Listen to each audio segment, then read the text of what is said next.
God designed both of you, man and woman, in his image. You're both equal in value, worth, importance, but you're different within your roles within a marriage. So what are our roles?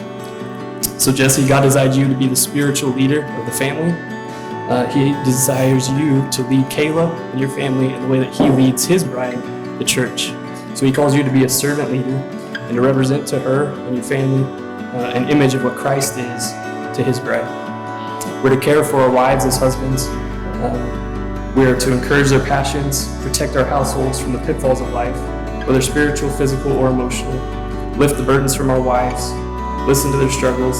Don't move to fix all of her problems. Just listen. When it comes to marriage, God calls you, Jesse, to be his representative. Jesus promises to always be faithful. Can you imagine if Jesus had said, "And lo, I'm with you always, unless you forget to take the trash out on Thursday"?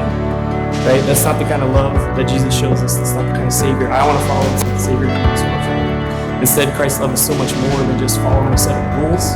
It's based on a covenant versus a contract. So a contract, you enter into an agreement between two parties. If one side doesn't hold up their end, the other side set free. A covenant, on the other hand, which is how Jesus showed his love for us, shows us that, hey, no matter what you do, whether you waver or not, I'm not going anywhere. That's the kind of love that Jesus shows you every day, and I encourage you to reflect on that and try to show that kind of love to Kayla in the many years to come.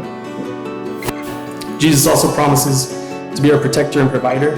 As we read in Ephesians 5, he gave himself up for the church. So I challenge you, what lengths would you go to give yourself up for Kayla in your marriage? Would you leave your job, your passions, your hobbies? Would you rush to the events of your marriage and Kayla with the passion and sense of duty that you rush to defend our nation?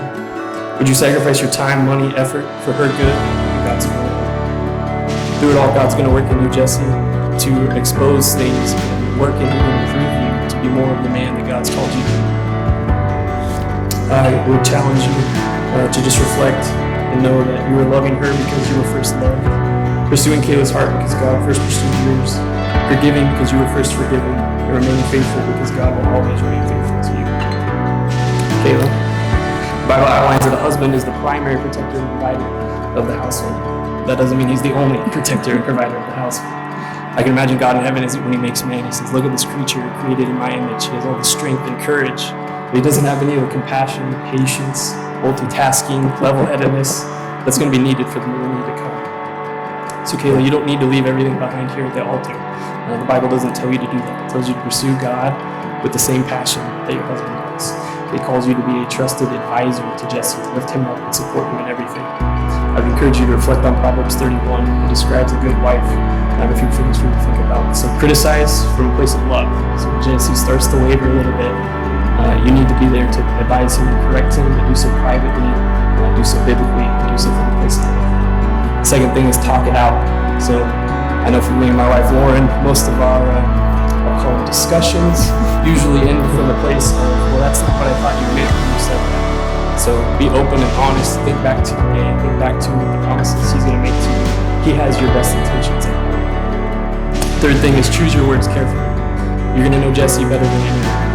And with that, you're going to be able to hurt him worse than any of us ever could. So think about your words before you use them. Fourth thing is defer the big stuff. Let Jesse lead. You're not meant to handle the stress of the large life decisions, just like Jesse's not built to handle the stress of the day-to-day life. You guys are meant to work together.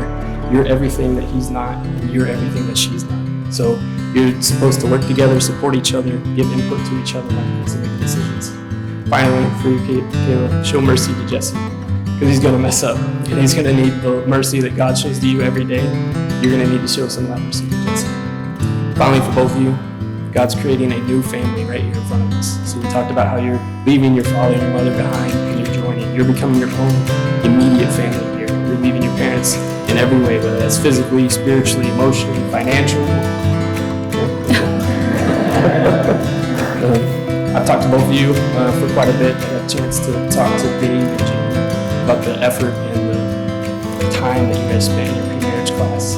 And I know that you guys understand what God's designed is for marriage, and that you're ready to honor each other as God wishes.